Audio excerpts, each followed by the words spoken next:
আসসালামু আলাইকুম রহমতুল্লাহি ওবরকাতুহু। সম্মানিত দর্শক, আওয়ামী লীগের অসংখ্য নেতা এখন পালিয়ে ভারতে আছেন এবং তাদের একটা বিরাট অংশ কলকাতাতে আছেন। কিভাবে গেলেন, কখন গেলেন, এটা নিয়ে বহু প্রশ্ন।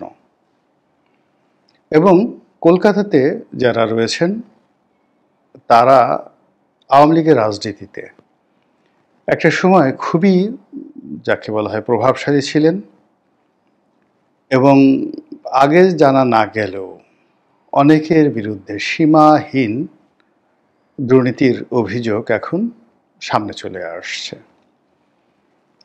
আওয়ামী লীগের যে একজন স্বরাষ্ট্রমন্ত্রী ছিলেন আসাদুজ্জামান খান কামাল, হাঁটা চলা কথাবার্তা দেখলে মনে হতো একেবারে সাক্ষাৎ ফেরেশতা। ভাজা মাছটা উল্টে খেতে জানেন না এবং তার ভাবভঙ্গি দেখলে মনে হতো যে স্বরাষ্ট্র মন্ত্রণালয়ে যা কিছু অপকর্ম সব কিছু মূলত শেখ হাসিনার নির্দেশে হয়, কিংবা যখন বেনজির ছিলেন বেনজির নির্দেশে হতো, কিংবা ডিবির যত কর্মকাণ্ড সব হারুনের নির্দেশে হতো, কিংবা মনিরের নির্দেশে হতো যখন মনির ডিবি প্রধান ছিলেন। কিন্তু এখন আমরা বুঝতে পারছি যে সব শয়তানের মূল এই আসাদুজ্জামান খান কামাল, অর্থাৎ স্বরাষ্ট্রমন্ত্রী কামাল।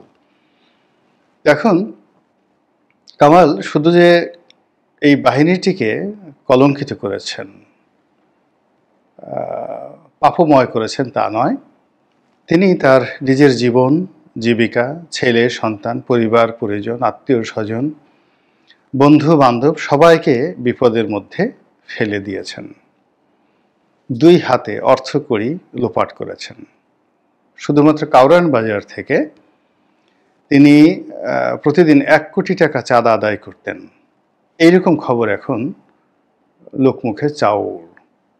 এরপর এই জমি দখল, ওই জমি দখল। কক্সবাজারে তার গুণধর পুত্র কত শত বিঘা জমি যে দখল করেছেন তার কোনো হিসেব বা নিকেশ নেই।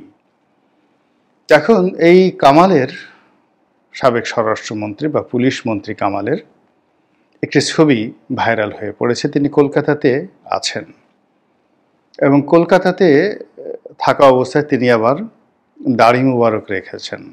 আল্লাহর পথে গিয়েছেন এবং দাড়ি মুবারক রেখে নামাজ পড়েন না কি করেন একমাত্র তিনি ভালো বলতে পারবেন।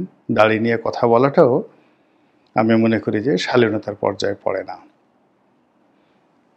এই মানুষগুলো, অর্থাৎ আসাদুজ্জামান খান কামাল এবং তার মতো যারা মানুষ আওয়ামী লীগের মধ্যে যারা লুকিয়েছিলেন কিন্তু 2 হাতে অর্থ লোপাট করেছেন, তারা শেখ হাসিনাকে, শেখ পরিবারকে, বঙ্গবন্ধুকে কিভাবে ডুবিয়েছেন এবং কি পরিমাণ ডুবিয়েছেন এখন আওয়ামী লীগের যারা সাধারণ মানুষ তারা হাড়ে হাড়ে টের পাচ্ছেন। আওয়ামী লীগের লোকজন এ সকল দুর্নীতিবাজ, এ সকল দুর্নীতিবিদ, অপদার্থ, এই লোকদের প্রতি এতটা বিরক্ত, এতটা বিক্ষুব্ধ যে তারা যদি সুযোগ পেত তাহলে গণপিটুনি দেওয়ার জন্য বাইরের লোক লাগতো না। আওয়ামী লীগের লোকই তাদেরকে গণপিটুনি দিয়ে রীতিমতো পাগার পার করে দিতেন, দুনিয়া থেকে একেবারে মাটির তলে পাঠিয়ে দিতেন। তো যেটা বলছিলাম যে এরা পালিয়ে কলকাতাতে চলে গিয়েছেন এবং কলকাতাতে গিয়ে তারা ভিক্ষা করছেন না, তারা কলকাতাতে গিয়ে কোনো কাজ করছেন না, বরং কলকাতার অভিজাত হোটেলগুলোতে, তারপর সেখানকার পাব, ডিস্কো, ক্যাবারেগুলোতে, জুয়ার আড্ডাতে, যাদের একটু মেয়ে মানুষের অভ্যাস আছে তারা পতিতালয়গুলোতে সময় কাটাচ্ছেন। এবং এই অভিযোগ এদের বিরুদ্ধে ছিল 1971 সনেও।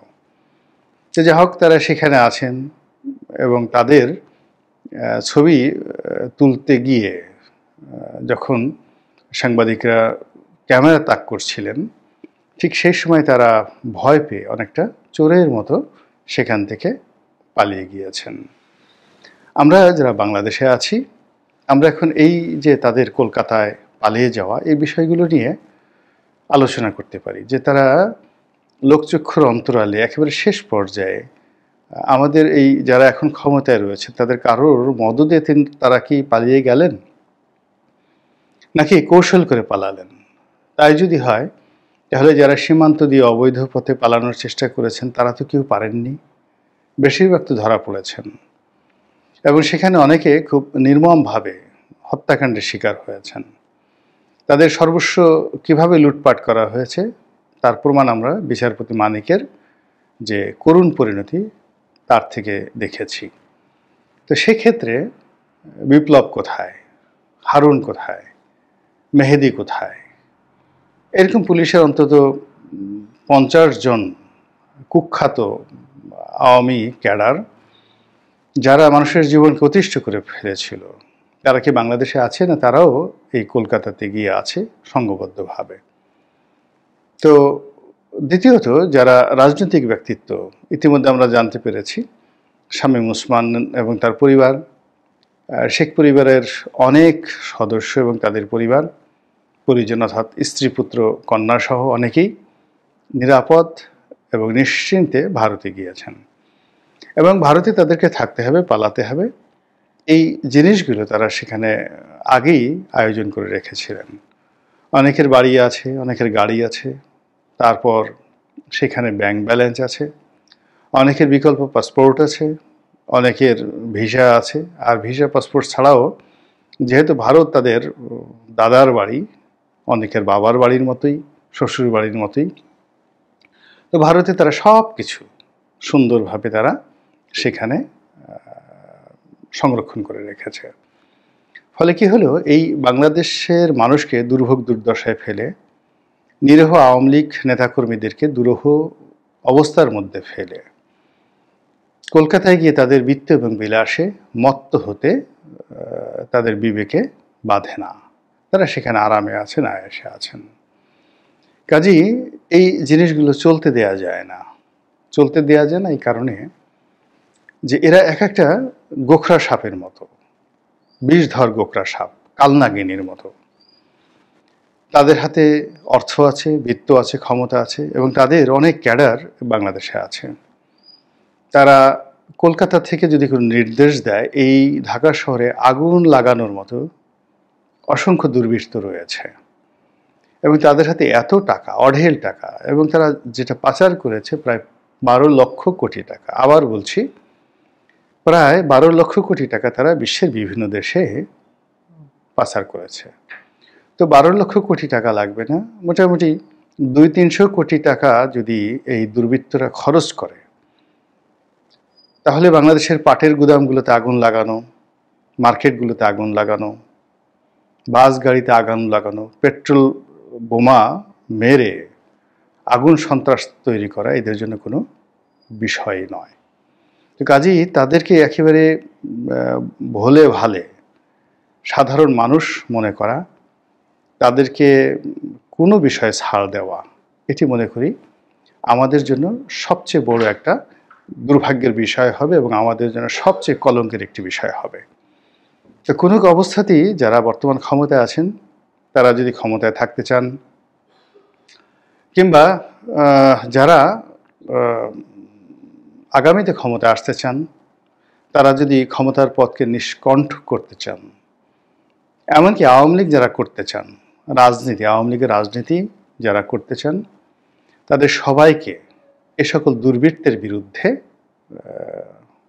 জবান খুলতে হবে, তাদের বিরুদ্ধে ব্যবস্থা নিতে হবে এবং তাদেরকে শাস্তির আওতায় আনতে হবে।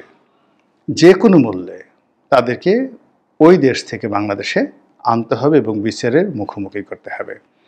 বাংলাদেশে একজন মান্নানকে ধরে, একরামকে ধরে, পলককে ধরে কোনো লাভ হবে না, এমনকি সালমান এফ রহমানকে ধরেও কোনো লাভ হবে না। এর কারণ হলো সালমান এফ রহমানের হাজার হাজার কোটি টাকা বিনিয়োগ রয়েছে বাংলাদেশে, কিন্তু এই সকল লোক যারা শুধুমাত্র রাষ্ট্রটা নিয়েছে এবং খেয়েছে, এক পা রেখেছে ভারতে, এক পা রেখেছে বাংলাদেশে এবং জীবনের শেষ ক্ষণ পর্যন্ত তারা বাংলাদেশের সর্বনাশ করেছে। কাজেই এই লোকগুলোকে ফিরিয়ে আনতে হবে যে কোনো মূল্যে, যদি এই রাষ্ট্রের অস্তিত্ব টিকিয়ে রাখতে হয়। আর সেটা যদি আমরা করতে ব্যর্থ হই, আগামী দিনে এদের দ্বারাই আমাদের স্বাধীনতা এবং সার্বভৌমত্ব লুণ্ঠিত হবে। আমরা এ সকল রাক্ষস টাইপের মানুষের কবলে আবার পড়ব এবং এরা ওখানে থেকে যে ছড়ি ঘুরাবে, তার ফলে টেকনাফে আগুন লাগবে, তেঁতুলিয়াতে বন্যা হবে, বরিশালে গরু চুরি বেড়ে যাবে এবং পুলিশ কাজ করবে না। এই যে এখনো পর্যন্ত যে বিশৃঙ্খলাগুলো চলছে, আপনার কি মনে হয় যে এটি কেবলই মাত্র বিশৃঙ্খলা? এর পিছনে কি কোনো রকম কোনো দুর্বৃত্তের হাত নেই? অবশ্যই আছে। তো কাজেই যাদেররা কলকাতাতে বিত্ত বিলাসে মত্ত এবং কলকাতা থেকে ফিরে এসে বাংলাদেশে যারা বিশাল একটি সাম্রাজ্য প্রতিষ্ঠা করার স্বপ্নে বিভোর, তাদের সেই সুখ স্বপ্ন বর্তমান সরকার এবং আগামীর যারা সরকার গঠন করবেন তারা রাজনৈতিকভাবে, রাষ্ট্রীয়ভাবে মোকাবেলা করতে না পারবেন, ততদিন পর্যন্ত আমাদের এই দেশের যে রাজনীতি, অর্থনীতি একটা স্থিতিশীলতা মধ্যে আসবে না এবং আমরা বিপদ এবং বিপত্তির মধ্যে পড়তে থাকব। আল্লাহ আমাদের সবাইকে হেদায়েত দান করুন এবং হেফাজত করুন। আসসালামু আলাইকুম ওয়া রাহমাতুল্লাহি ওয়া বারাকাতুহু।